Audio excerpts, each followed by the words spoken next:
Hola, hola, buenas tardes. ¿Me escuchan? Sí se escucha. ¿Qué tal, Horacio? Todo bien. Eh, Ahora son las 5:05. Vamos a esperar hasta las 5:10. Así si alguien más se va a conectar. Y aprovechamos también y ya tenemos lista, ¿está bien? Así si pueden avisar a los demás compañeros que entren para la lista. Ok,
Olis,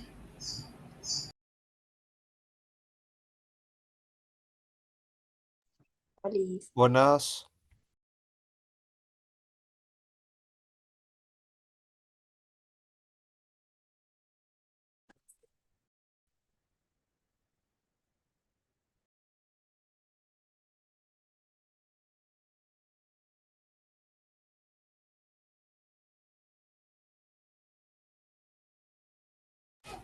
Eduardo Arzamendia, Presente. Tamara Belén, Presente. Camina Naib, Presente. Micheli Armin, Presente. Catrini, Presente. Alejandro Díaz, Miguel Andrés, Presente acá, Alejandro. bueno, Miguel Andrés, Pilar Agustina, Margaret Diana, Presente. Jessica Montserrat, Presente. Mario, Presente. Diana, Gaona, Víctor, Antonio, Jeremia, Presente. Sara, Carmín, Presente. Matías Ezequiel, Presente. Diana Montserrat, Joana Araceli, Ruth, Beatriz, Presente. Gilberto Daniel, Alejandro Mauricio, Presente. Alejandro Mauricio o, o Gilberto Daniel. Presente. Alejandro. Ok. Stephanie, Presente. Suelen López, Presente. Gabriela Beatriz, Ah, presente. Me equivoqué. ok. Ailen Monserrat, Sí, presente.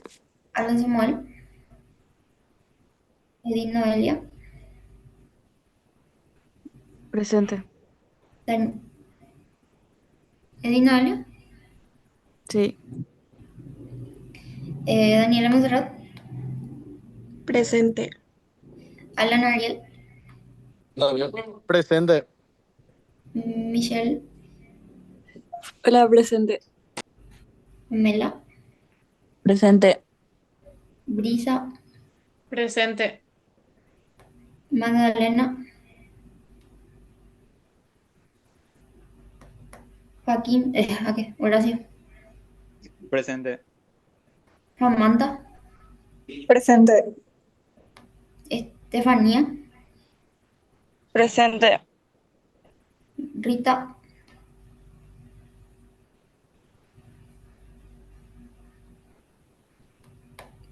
Benjamín, Presente. William, Arturo,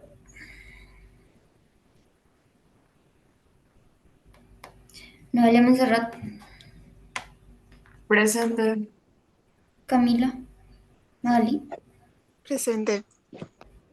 Dulce Milagros, Presente. Camila, Presente. Emilia,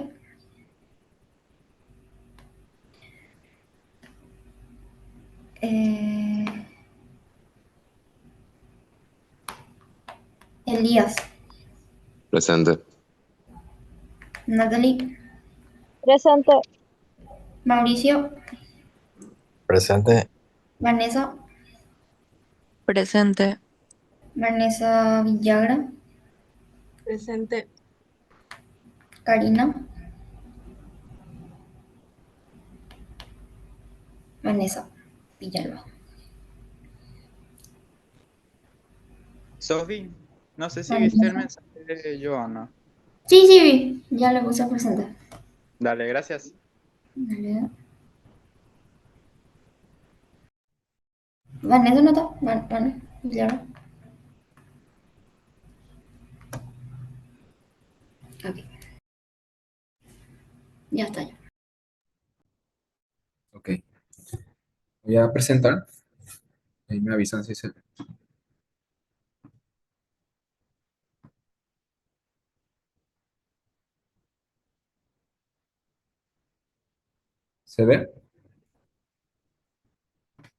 Sí, se ve. Sí se ve.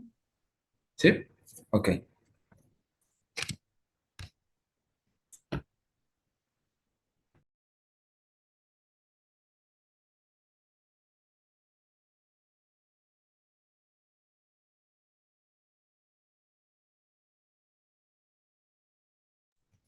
Buenas tardes, ¿cómo están? Hoy vamos a tener nuestra primera clase con enfoque práctico, que va a ser la fase preanalítica y su importancia. Cualquier duda que tengan durante la clase pueden ir escribiendo en el chat, ¿está bien? El grupo está conformado por alumnos de tercer curso, Sofía Amarilla, Ariel Bernal, Camila Aranda, Sabrina Espinosa y quien les habla, Claudio Santos. Vamos a estar hablando de los conceptos de la fase preanalítica, que son los anticoagulantes, la toma de muestras sanguíneas y su uso y los errores comunes. ¿Qué es la fase preanalítica? Eso es lo primero que vamos a ver. Es la primera etapa del proceso de análisis del laboratorio y incluye todos los pasos de que la muestra sea analizada. O sea, que abarca desde la solicitud del médico hasta la preparación de la muestra para su análisis. Es una etapa muy importante porque es la etapa donde ocurren más errores en el laboratorio, de 50 a 70%. Y un error en esta fase puede alterar los resultados y llevar a diagnósticos erróneos. O sea que es la primera etapa y la que más ocurre fallas, ¿verdad? De 50 a 70%. Etapa de la fase preanalítica. La solicitud del examen. ¿Qué consiste en la solicitud del examen? Sería la correcta indicación médica, datos del paciente y la selección adecuada de tipo de muestra. Preparación del paciente. Eh, Dependiendo del tipo de muestra o de estudio que vamos a hacer, ver si decir al paciente si tiene que irse con ayuno, si tiene que suspender ciertos medicamentos como anticoagulantes o antiinflamatorios, y en algunos tipos de estudios también hay que evitar el ejercicio antes de la extracción. Otro sería la recolección de la muestra. Lo primero es saber dónde vamos a sacar la muestra, ¿verdad? Sería elegir el sitio de punción. El uso correcto de anticoagulantes. Van a ver que mis compañeros van a estar hablando que hay muestras en donde, dependiendo del tipo de estudio que vamos a hacer, vamos a tener que usar anticoagulantes. Entonces, si en el caso de que se use, ¿qué tipo de anticoagulante vamos a usar? Transporte y almacenamiento. Algunas muestras, por ejemplo, tienen que tener una temperatura adecuada. Algunas tienen que mantenerse en hielo, otras ya no. Y el tiempo de procesamiento también es muy importante. Por ejemplo, hay estudios en donde el análisis tiene que hacerse en menos de 2 horas, por ejemplo. Y por último, la recepción y procesamiento de la muestra.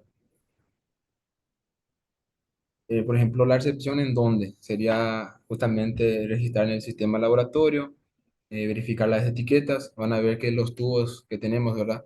Hay fotos en donde cada tubo muestra el nombre y no dice pues, para qué sirve, pero justamente van a explicar, cada uno tiene un color, por ejemplo, era azul, amarillo, y vamos a estar explicando para qué sirve y si hay necesidad o no de separar suero o plasma.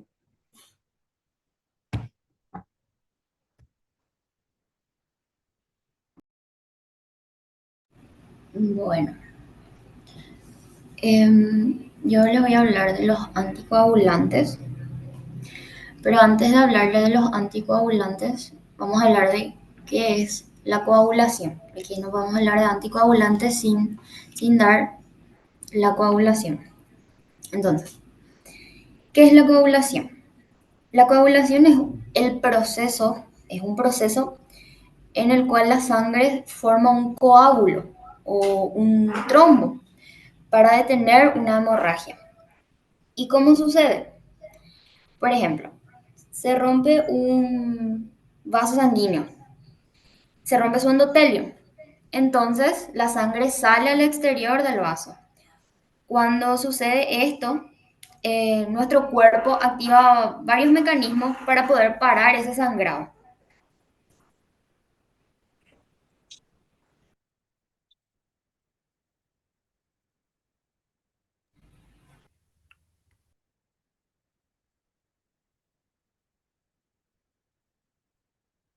Esperen que me llegó el logo.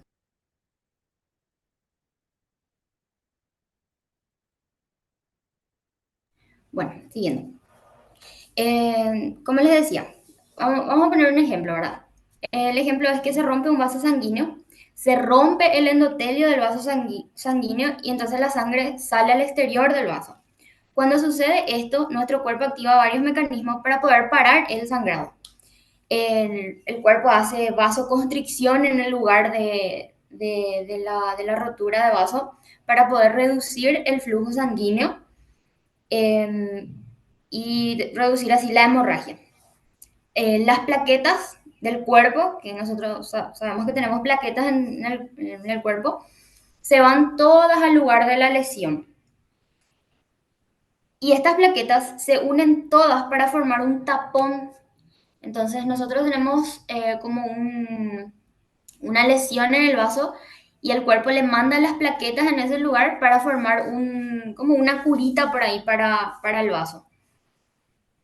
Y A ese tapón, que es el trombo, se le, se le unen unas proteínas eh, gracias a unos factores de coagulación que activan la formación de la fibrina, que también es una proteína, para poder estabilizar ese tapón y que se quede ahí hasta que se pueda curar para que se pueda curar la rotura del vaso, ¿verdad? Bueno, estos sangrados, ¿verdad? Ocurren siempre en nuestro cuerpo. Siempre, siempre, siempre pasan. Pequeños sangrados adentro de nosotros, pero pasan desapercibidos porque nuestro cuerpo activa estos mecanismos que les dije para poder parar el sangrado antes que nosotros podamos darnos cuenta. Por ejemplo, el dengue hemorrágico, por eso sucede, porque uno de los síntomas del dengue es el descenso de las plaquetas. El dengue causa el descenso de las plaquetas. Entonces, como las plaquetas son los que se van y hacen el tampón para que no salga la sangre, entonces, y como en el dengue descienden las plaquetas, estos pequeños sangrados que suceden diariamente en nuestro cuerpo, que se estabilizaba con las plaquetas, ya no se pueda controlar, provocando así hemorragias graves y provocando así el dengue hemorrágico. Por eso siempre hay que mantener estable la cantidad de plaquetas en nuestro cuerpo. Y eso es la coagulación, formar trombos o, ¿cómo se dice? Coágulos, ¿verdad? En la sangre. Ahora sí vamos a ver qué es anticoagulante. Los anticoagulantes son sustancias que previenen la formación de trombos al interferir con la cascada de coagulación. ¿Qué es la cascada de coagulación? Son varios procesos que van a estudiar en fisiología más adelante, que es que una proteína le activa este le activa otra cosa, este le activa otra cosa, hasta que se forme la coagulación. Y hay dos tipos de cascadas, ¿verdad? Hay como dos caminos. Pero no vamos, solo quiero que sepan que el anticoagulante hace que se corte esa cascada y no se forme el coágulo. En el laboratorio se usa cuando, por ejemplo, necesitamos mantener la sangre en estado líquido. Porque si la sangre se coagula, ya no vamos a poder analizar ciertas células. Dependiendo del análisis que se quiera hacer, tenemos que usar o tubos con coagulante o sin coagulante. Si la sangre se coagula, lo que obtenemos, o sea, lo que vamos a tener es el suero, que no tiene fibrinógeno. Porque que el fibrinógeno se usó para formar el coágulo. Ahí está, el fibrinógeno se activó por los factores de coagulación, se convirtió en fibrina y el fibrina se hizo una red para poder, como les dije, estabilizar el coágulo. Entonces, si se coagula, ya no hay fibrinógeno en la sangre. Y esto pasa en los tubos sin anticoagulante, porque se coagula la sangre. Si la sangre no se coagula, tenemos plasma, que sí sigue teniendo fibrinógeno, porque la coagulación no ocurrió. Entonces, como la coagulación no ocurrió, el fibrinógeno no se usó.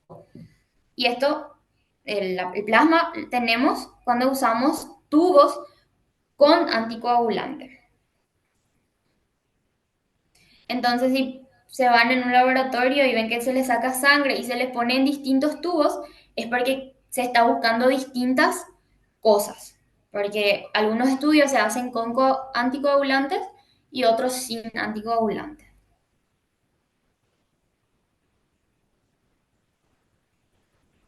Puedes pasar.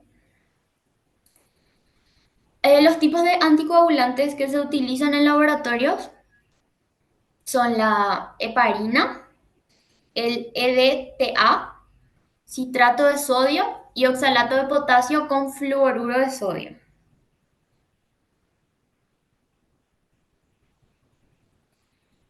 La heparina es, como les dije, es un anticoagulante.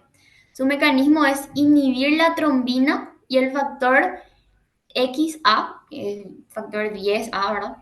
Mediante la activación de la antitrombina 3. ¿Qué significa esto? Que inhibe la trombina. ¿Y qué es la trombina? Es una proteína que se usa en la cascada de coagulación que les dije, o sea que es una proteína que sí o sí necesitamos para poder formar el coágulo. Y como le inhibe a esta proteína, que es la trombina, no se puede coagular. Entonces, por eso es un anticoagulante, porque inhibe la trombina que sí o sí necesitamos para coagular. Se encuentra en los tubos de tapa verde y se usa para análisis bioquímicos en el plasma. Su ventaja es que no altera la mayoría de los análisis bioquímicos, es decir, que se puede usar para analizar sangre, para analizar muchos tipos de células, que no va a cambiar su morfología. Pero su desventaja es que inhibe la actividad de la lactato deshidrogenasa. La lactato, la lactato deshidrogenasa es una enzima que es necesario para algunos tipos de análisis se necesitan, ¿verdad? Entonces, si por ejemplo el bioquímico le va a hacer, el de laboratorio le va a hacer a alguien un examen, una prueba, que necesita ver si funciona o no la lactato deshidrogenasa, que necesita ver la función de la lactato deshidrogenasa, no puede usar heparina porque no va a tener lo que necesita, ¿verdad? Siguiente. Después tenemos el EDTA, que es el ácido etilendiaminotetraacético, que su mecanismo es quelante de calcio, evitando así la activación de la cascada de coagulación. La cascada de coagulación, las proteínas, ¿verdad? Para hacer la cascada de coagulación necesita calcio, o sea, es dependiente de calcio. Entonces, como el EDTA inhibe el calcio, o sea, atrapa el calcio, no se puede formar la coagulación, no se pueden formar los coágulos porque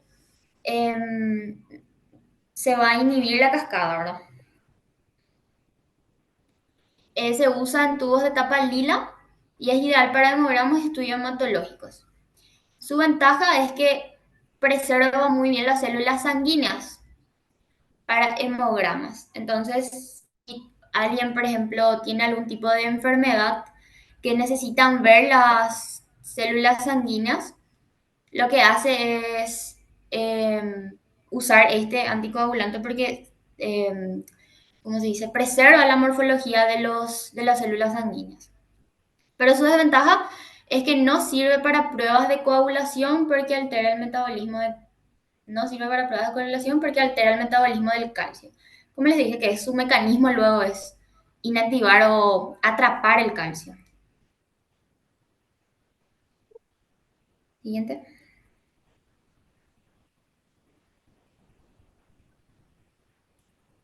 El citrato de sodio también es otro anticoagulante, que su mecanismo también es quelante de calcio, pero es reversible. Su uso se encuentran en tubos de tapa azul. Más adelante mis compañeros le van a mostrar los tubos de laboratorio. Y el citrato de sodio se encuentra en tubos de tapa azul. Se emplea para estudios de coagulación, como, que son dos estudios, ¿verdad? TP y TTPA. TTPA. Su ventaja es que la anticoagulación es reversible, no afecta significativamente la morfología del celular. ¿Qué significa que es un quelante de calcio reversible? Que el anterior también era un quelante de calcio, pero una vez que se usa ese tubo, ya no hay vuelta atrás, digámosle, ¿verdad? Ya no, el calcio queda atrapado y ya no es reversible, es irreversible. Pero si se usa el citrato de sodio, el calcio se atrapa, pero si se le vuelve a poner calcio, vuelve a poder formarse un coágulo. O sea, es su ventaja en comparación al otro. Siguiente. Y el oxalato de potasio y fluoruro de sodio. Su mecanismo es también que lata el calcio, pero también inhibe la glicólisis, preservando la glucosa.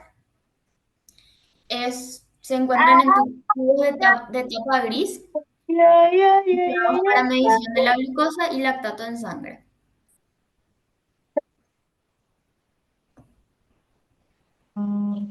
La desventaja es que no es apto para estudios hematológicos. Por ejemplo, cuando una persona se quiere descartar leucemia, que es una enfermedad que afecta, ¿verdad? Las células sanguíneas, no se puede usar este anticoagulante porque, como dice, afecta la morfología de las células sanguíneas. Entonces, quiere decir que si nosotros lo que queremos ver en el análisis es cómo están las células sanguíneas del paciente, este va a cambiar la morfología. Entonces, no vamos a ver lo que queremos ver, que son cómo estaba en el paciente las células sanguíneas. Pero su ventaja es que evita la degradación de la glucólisis, o sea, de la glucosa. O sea, Sofi, yo tengo una pregunta. ¿Qué significa que sea quelante de calcio? quelante quiere decir que le atrapa. Quiere Ah, decir que sí, sí, su mecanismo es atrapar el calcio. Y si atrapa em, el calcio no se va a ir en la cascada de coagulación. Es como inhibir el calcio. bueno, gracias. ¿Sí? Siguiente.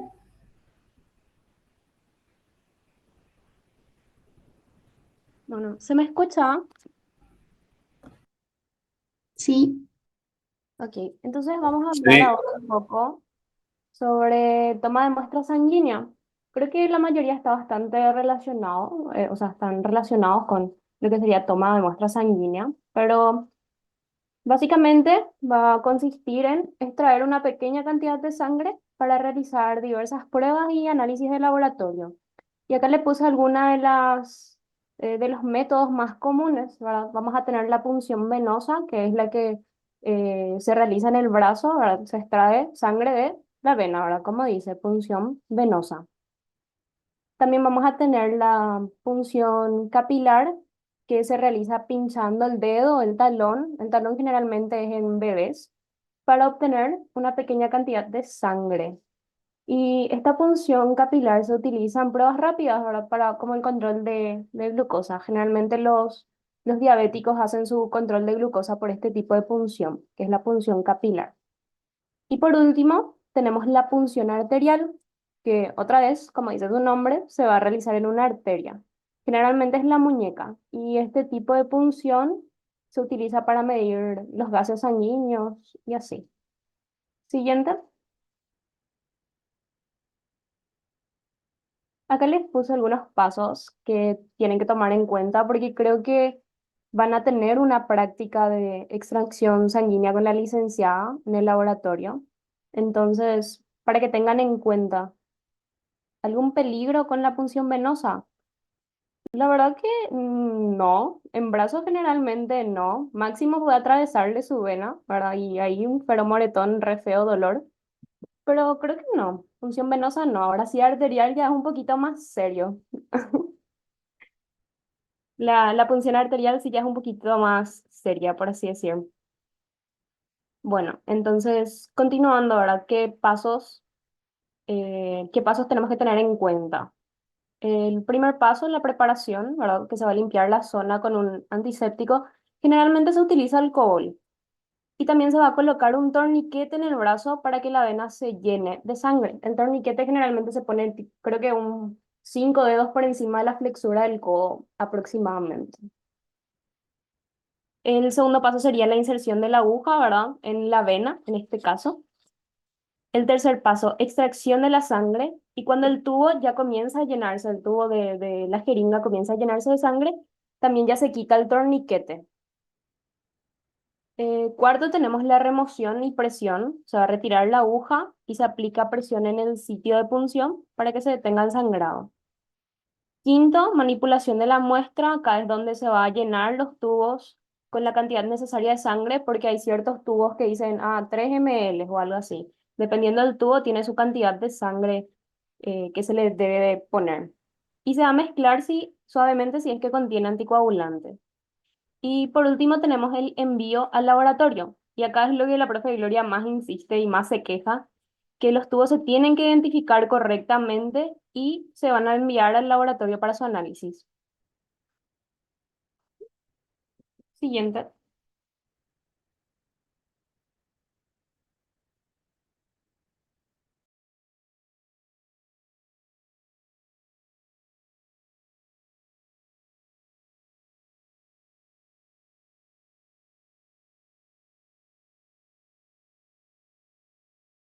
Ariel,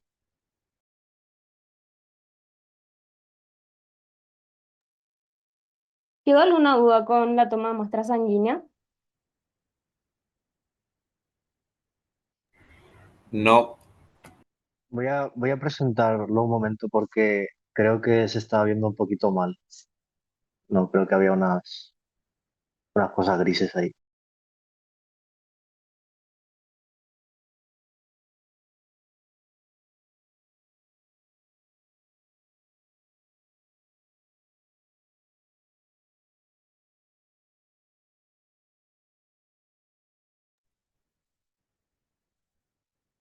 ¿Se ve bien ahí?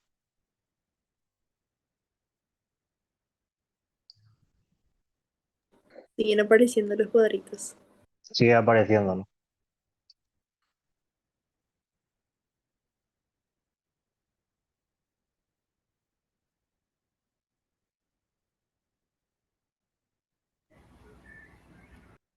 Pero es legible, ¿no? Se ve en general la mayoría de la presentación.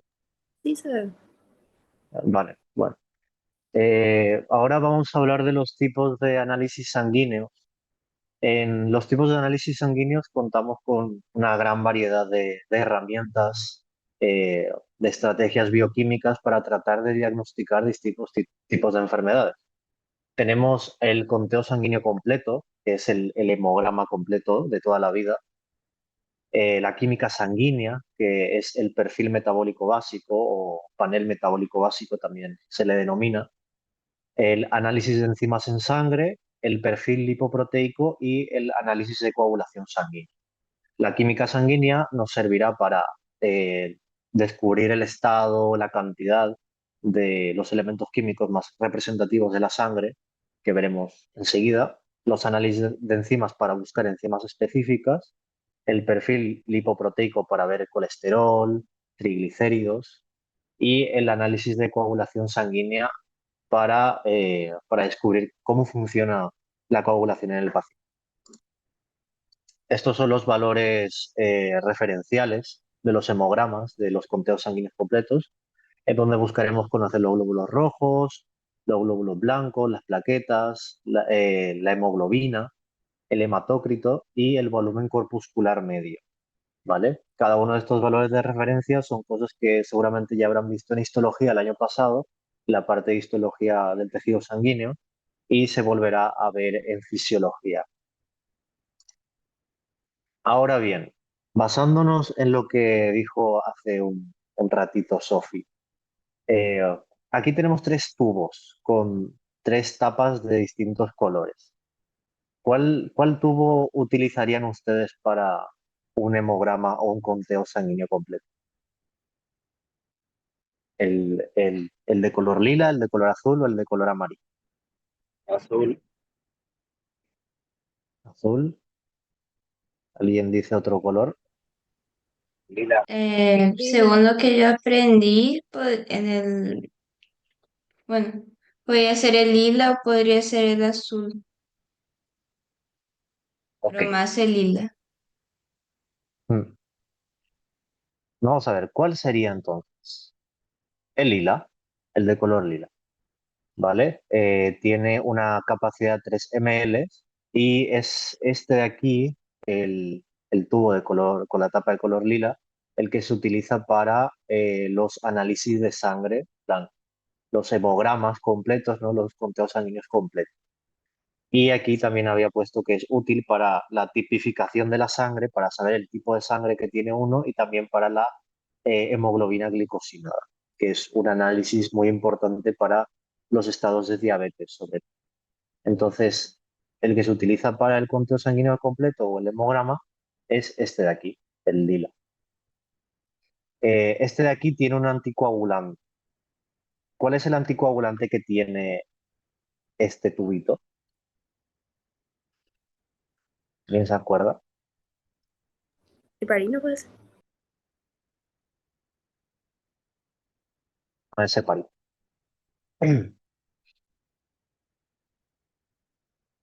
Aquí lo pone, ¿no? EDTA. El anticoagulante es el EDTA. Entonces, ¿cómo se ve en la muestra de sangre en este tubo? Se ve tal que así. A esto se le denomina sangre total, ¿ok? Cuando toda la sangre está total, no está toda junta, ¿verdad? Tanto el plasma como los hematíes, ¿no? Los glóbulos rojos. Se ve así. Y obviamente esto precipita si se deja así reposar, ¿no? Entonces la parte más pesada, los compuestos más pesados de la sangre irán abajo y el plasma, la parte menos pesada, irá arriba. Pero si esto se agita, por así decirlo, queda así, como sangre total. ¿Me ha quedado claro esto? Sí. Sí. Vale. Entonces, para el hemograma, el conteo sanguíneo completo nos sirve para descubrir estados de anemia, trastornos hemorrágicos, trastornos en la coagulación, trastornos plaquetarios, procesos infecciosos, por ejemplo, si aumentan los leucocitos, para saber si hay una infección bacteriana. Las infecciones virales no tanto, ¿verdad? Más bien las infecciones bacterianas o en parasitosis, ¿no? En donde, por ejemplo, el conteo de eosinófilos sube bastante. Y en las talasemias, que las talasemias son enfermedades genéticas en donde pues los eritrocitos tienen malformaciones, ¿no? Y eso trae consecuencias al paciente, principalmente la anemia también. Aunque lo que corresponde a trastornos hemorrágicos en la coagulación, en realidad existe el coagulograma o los análisis de coagulación que son más específicos para este tipo de pacientes. Ahora vamos a hablar de la química sanguínea. La química sanguínea es el perfil metabólico básico de toda la vida, ¿no? Entonces se busca el nivel de glucosa, el nivel de calcio en la sangre, cantidad de electrolitos como el sodio, el potasio, el cloruro, algunos gases o sales también como el bicarbonato y el dióxido de carbono, que nos sirven para conocer el estado de alcalosis y de acidosis del paciente. Eso es algo que verán en fisiología también más adelante. Cómo es que el dióxido de carbono y el bicarbonato de sodio nos sirven para conocer el estado de, por ejemplo, de compensación, de acidosis y ese tipo de cosas. Tenemos también que podemos buscar la creatinina, el colesterol, la urea y también incluso hacer un hepatograma gracias a la química sanguínea. Entonces, sirve para descubrir un montón de cuestiones químicas que hay en la sangre, ¿no? Como su nombre lo indica. Ahora, en la química sanguínea. Si es que queremos hacer química sanguínea, ¿cuál de estos tres tubos utilizaremos? ¿El amarillo, el azul o el lila?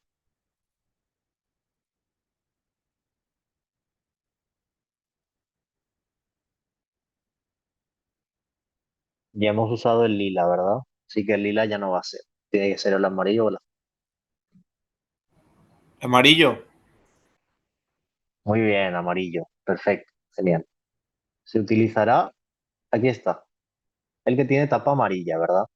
El que no tiene anticoagulante, ¿ok? Este de aquí, el amarillo, no tiene anticoagulante. También se le puede denominar, por eso mismo también se le denomina tubo seco, ¿vale? Este de aquí, el azul, también tiene anticoagulante y el lila también tiene anticoagulante, pero los que tienen tapa amarilla, son así, no tienen anticoagulante, ¿vale? Y nos servirá para la química sanguínea. ¿De qué manera? Pues bueno, si es que nosotros hacemos la extracción y ponemos ahí la sangre, va a quedar así. como en dos fases, ¿verdad? Una fase aquí con el coágulo de sangre, una fase intermedia que no se aprecia muy bien en esta foto, y después esto de aquí que es el plasma, ¿verdad? Y lo que se usará para estudiar la química sanguínea será esta parte de aquí, la parte líquida, mientras que el coágulo sanguíneo pues no se usará para ese análisis. En esta imagen se ve un poquito mejor, ¿no? Aquí está el coágulo. Estos tubos vienen aquí con una especie de gel, ¿verdad? Que hace como una fase intermedia entre el coágulo y el plasma que los separa de esta manera. Y lo que se usará para el estudio de la química sanguínea será la parte del plasma. ¿Ok? Ok. Perfecto. Hay estudios de química sanguínea que son incluso más completos. Esto es lo que se le denomina como perfil metabólico completo, en donde también, además de esos análisis que mencioné antes, también se les puede añadir análisis de las albúminas, proteínas totales en sangre, algunas enzimas específicas como la fosfatasa alcalina o la aspartato aminotransferasa y la alanina aminotransferasa, la bilirrubina y algunos marcadores renales que nos servirán para descubrir patologías que tengan que ver, por ejemplo, con nefropatías o enfermedades del sistema urinario. Para complementar un poquito eso, tenemos también los análisis de enzimas en sangre. Se pueden, por ejemplo, buscar enzimas como la troponina y la creatina quinasa en la sangre, que nos servirán para saber si es que el paciente está pasando por un infarto, por ejemplo, porque estas proteínas, estas enzimas, la troponina y la creatina quinasa, normalmente están en el miocardio. Y cuando el miocardio sufre algún daño, estas pasan al torrente sanguíneo. Entonces, hacer un análisis de estas enzimas puede ser bastante útil para pacientes que sospechemos que tienen, por ejemplo, un infarto de miocardio. Los análisis de estas enzimas, la aspartato aminotransferasa y la gamma glutamil transferasa, son, son exámenes, son análisis que nos sirven para descubrir si es que hay daño hepático. Por ejemplo, en la hepatitis, que lo verán en microbiología, estas enzimas pasan al torrente sanguíneo y pueden ser detectadas para saber si es que el paciente está pasando por un cuadro de hepatitis realmente o en qué estadio se encuentra. Y también otro análisis importante es el análisis de la amilasa para descubrir si es que hay daño en el páncreas. Los perfiles de lipoproteínas son análisis de química sanguínea también, pero más específicamente para descubrir el colesterol total, el colesterol ligado al HDL, LDL y los triglicéridos, que también nos van a servir para descubrir enfermedades metabólicas que pueda tener el paciente, como la aterosclerosis o un hígado graso. Y bueno, finalmente tenemos el análisis de la coagulación sanguínea, que es para pacientes con tratamientos específicos o con enfermedades hemorrágicas. Hay diferentes tipos de análisis, los tiempos de sangrado, el tiempo parcial de tromboplastina, el tiempo de protrombina, el dímero D. Son cosas que también se mencionarán en algún punto en fisiología. Sobre todo esta prueba es bastante interesante, pero aquí no hay que darle mucha bola. Esto es lo que nos interesa a nosotros. ¿Cuál va a ser el tubo de tapa de color que utilizaremos para un coagulograma, por ejemplo?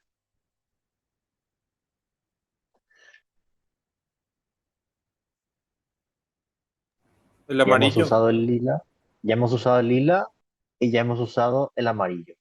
Entonces nos queda Azul. el azul, exactamente, el azul. Eh, en realidad, para los análisis de coagulación se utiliza un tubo con anticoagulante. Puede parecer un poco paradójico, ¿no? Pero es así. El que no tiene anticoagulante, o sea, el que tiene sangre coagulada, que es este de aquí, el amarillo, es para química sanguínea. Pero estos dos sí que tienen anticoagulante. El lila es para hemograma, conteo sanguíneo completo, y el azul es para coagulograma. Este tiene otro tipo de anticoagulante, ya no tiene EDTA. ¿Cuál es el anticoagulante que tiene el tubo con tapa de color azul? El citrato de sodio. El citrato de sodio, exactamente. Muy bien, ¿no? Aquí lo pone. Sodium citrato. Citrato. EDTA, citrato de sodio, y aquí Ninguno, no tiene anticoagulantes, se le denomina tubo seco al amarillo. Y pues bueno, el valor que tiene que tener es de 1,8 ml. Se supone que no debes de pasar de 1,8 ml en las pruebas para coagulograma. Entonces, de vuelta, aquí tenemos, por ejemplo, aquí está la sangre total, ¿verdad? O sea, está toda la sangre mezclada. Y sin embargo, cuando se hace un centrifugado, que es lo que se tiene que hacer en este caso, nos quedará únicamente el plasma para ser evaluado, ¿verdad? Se usa solo el plasma en los estudios de coagulograma. Igualmente, si esto tú lo mezclas, por lo que veo aquí, si tú lo mezclas, te va a quedar como sangre total. En este caso, por ejemplo, sí que parece que se ha hecho un centrifugado de forma adecuada, ¿no? Parece que ya está un poquito más separado. Aquí lo importante es que solo el plasma se utilizará para hacer diversos estudios de coagulograma.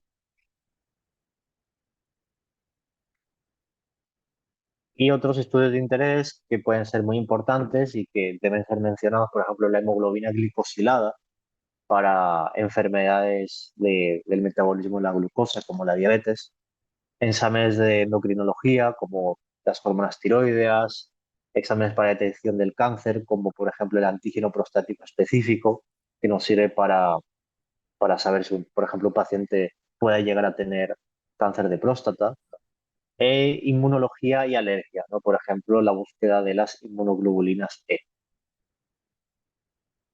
Yo tengo una pregunta. Eh, sí, dime. Cuando se usa el citrato de sodio, dijiste que era para coagulograma y justamente si se usa el Sí. plasma, según tengo entendido, es sangre anticoagulada. ¿Cómo sería ahí si es para sangre, o sea, es para coagulograma, dijiste, entonces ¿cómo sería el estudio ahí? Sí, y pues bueno, esas son cuestiones que deberíamos ver más a fondo, ¿no? También es algo que me llama la atención. Eh, lo que deben saber ahora mismo es que el que es de color azul, de capa azul, es para coagulograma y sí que tiene anticoagulante, ¿verdad? Después yo creo que es el plasma y sus componentes los que serán buscados, ¿verdad? Por ejemplo, aquí veíamos la tromboplastina o la protrombina, son proteínas plasmáticas que sirven en esas cascadas de coagulaciones, ¿verdad? O el dímero D también es un componente sanguíneo que no depende de los eritrocitos que tenga el paciente, ¿verdad? Depende de la cantidad de la que se encuentre en este plasma que vamos a estudiar, ¿verdad? Y seguramente cómo este puede, por ejemplo, después mezclarse con la sangre otra vez y cosas por el estilo, ¿verdad? Son cuestiones bioquímicas un poquito más avanzadas, quizás. Por ejemplo, creo que si en el hospital, por ejemplo, nos llegan a preguntar, llegan a pedir, tráeme ese para coagulograma, pues sabemos que tenemos que traer este, ¿verdad? Para la muestra, para la recolección de muestra.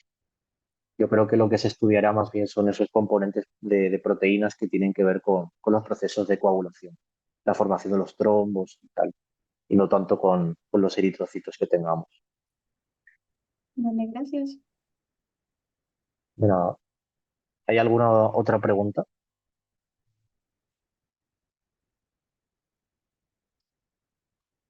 Pues pasamos a la última parte de la clase. ¿Se me escucha? ¿Me oyen? Sí. Sí. Sí, Bueno, para terminar, para finalizar la clase de hoy, vamos a hablar acerca de los errores más comunes que eh, ocurren a nivel de lo que serían toma de muestras y básicamente a nivel de la fase preanalítica que es antes del análisis. ¿Por qué? Porque los errores que ocurren, así como dijo Claudio al inicio, que ocurren en el 50 al 70% de los casos, puede llevar a dar o diagnósticos incorrectos o incluso la necesidad de repetir la prueba, que en algunos casos no hay materiales suficientes o justo anga tu paciente al quien le hiciste la prueba ya no está. Es más o menos así. Siguiente.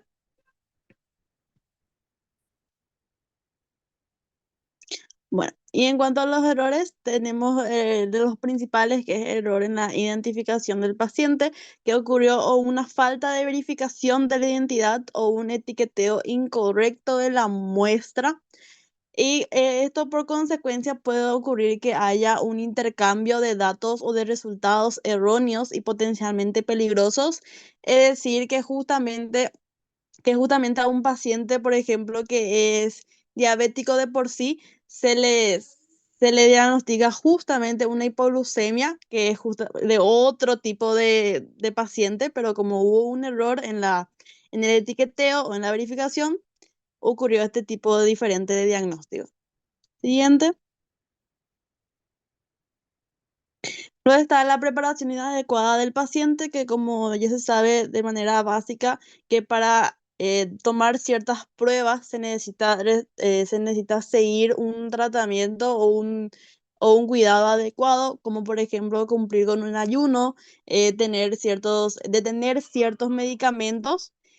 Y la mayoría de estas equivocaciones son porque o el paciente ignora la importancia o específicamente cuán severo debe ser con cumplir estos ítems. Entonces, esa también es una de las causas y como consecuencia se puede haber resultados alterados como niveles falsamente elevados o disminuidos de ciertas sustancias, como específicamente ocurre a nivel de la hipo y la hiperglucemia, que dependiendo de si comiste algo recién o hace unas 8 horas, verá, el nivel de azúcar y puede hacer como mala identificación de diabetes. Siguiente. No tenés la mala técnica de extracción, ¿verdad? Que puede usar un uso incorrecto de aguja, puede ser o el diámetro inadecuado o la punción incorrecta. Es decir, justo necesitamos muestra venosa y tomamos muestra arterial. Y también puede ocurrir que haya una extracción traumática, es decir, que en el momento en el que se extrae la sangre, se extrae de una manera brusca que puede causar hemólisis, que puede afectar parámetros como por ejemplo el potasio. ¿Por qué? Porque también a nivel lo que sería la hemólisis puede ocurrir también contaminación con el líquido intersticial, que puede no solo diluir la muestra, sino también cambiar esos parámetros como el potasio, como el sodio, como la bilirrubina. ¿Él sabe qué es la bilirrubina?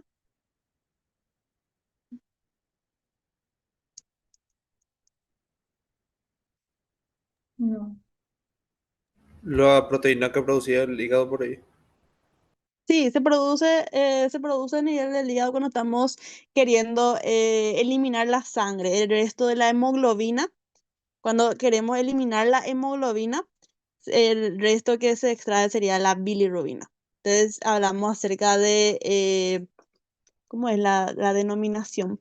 Hablamos acerca de eliminación de la sangre. Siguiente.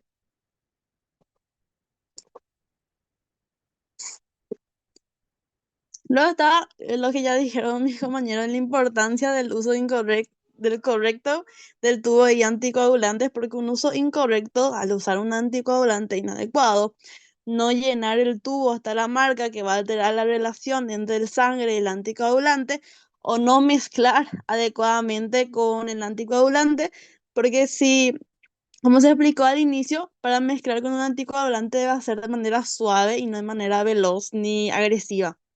Y esta consecuencia puede ocurrir que haya la coagulación de la muestra o la interferencia en pruebas de coagulación. Siguiente.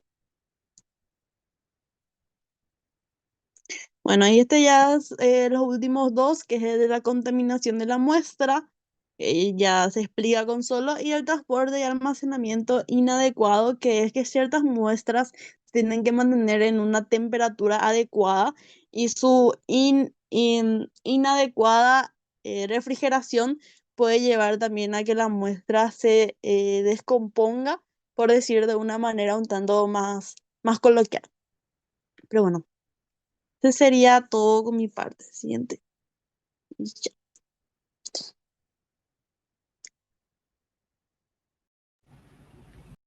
O si tienen alguna pregunta, no solo de mi parte, de la parte de algunos de mis compas.